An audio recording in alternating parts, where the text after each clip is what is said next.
and welcome back to another video feature for the Immersive Worlds Handbook. Today I'm focusing on the chapter in the book, the middle chapter that's actually a short chapter called The Research Break. And the purpose of the research break is to think about new techniques that you can use either as an individual or as a member of a design team to think more critically about your space and make that a better space in the long run for the guest. The feature today I'm looking at is specifically focusing on board games, and something I mentioned in the research break.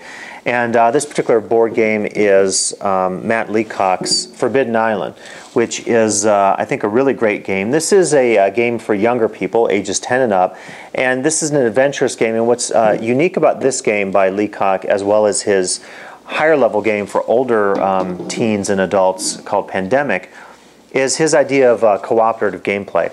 And if you've played Monopoly before, you know Monopoly is based on the idea that one person wins and one person loses. You can't have two people tying in Monopoly, at least not in any versions I've played.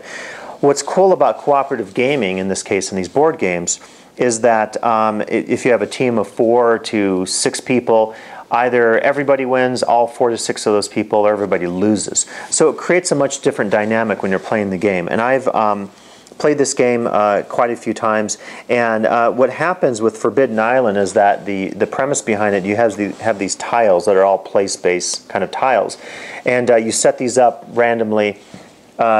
Everybody has a different role in this game, and the point is, you can see here the navigator and the engineer.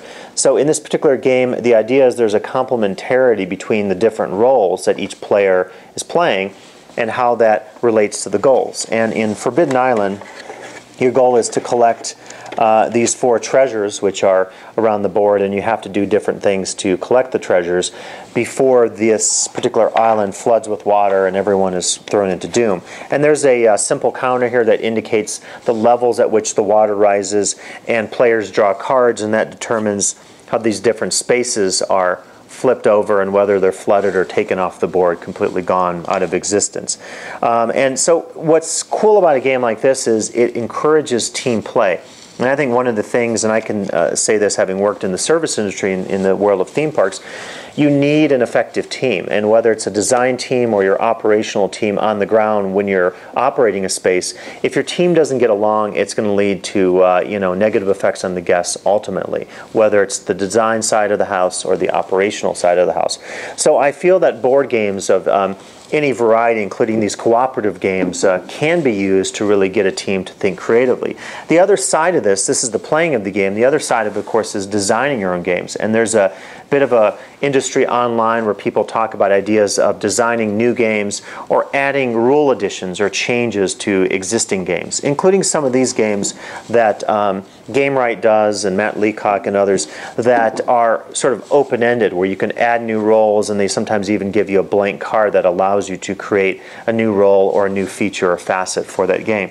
There are other games out there. There's a game called The Resistance that's a very good card game. It's actually a party game, but this is one that teaches people skills about bluffing, and you have to figure out who's part of the government and who's part of the resistance team, and you don't know exactly who's who when you're playing this, so that's another good, simple game that you can get for team building purposes.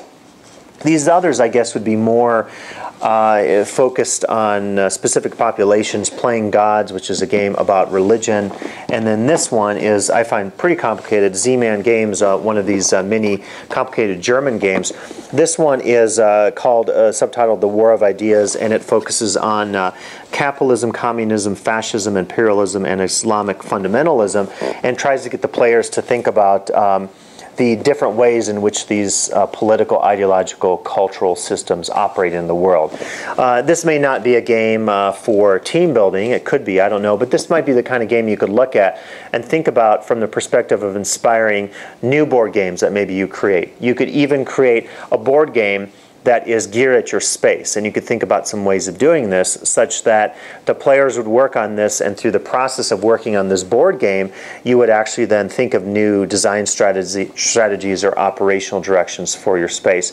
If you spent some time on this, and if you did it in such a way that it was produced, maybe not at this high level, but if you laminated some pieces and created your own board and cards and rule book and so forth, this could become part of your institutional culture at your design firm or at your training firm, and you could use this time and time again to train new employees or to get hardened employees who've been there a while, maybe who have trouble thinking outside the box. You could get them to think more creatively by engaging in one of these board games, either one created by another company like this game Ideology or Forbidden Island, or creating your own and coming up with some ways to design strategies for your team that in the end can lead to better research that ultimately always leads to a better and more enjoyable space for the guests. So please come back and listen to more features that deal with the Research Break chapter from the book, as well as other features for the Immersive Worlds Handbook.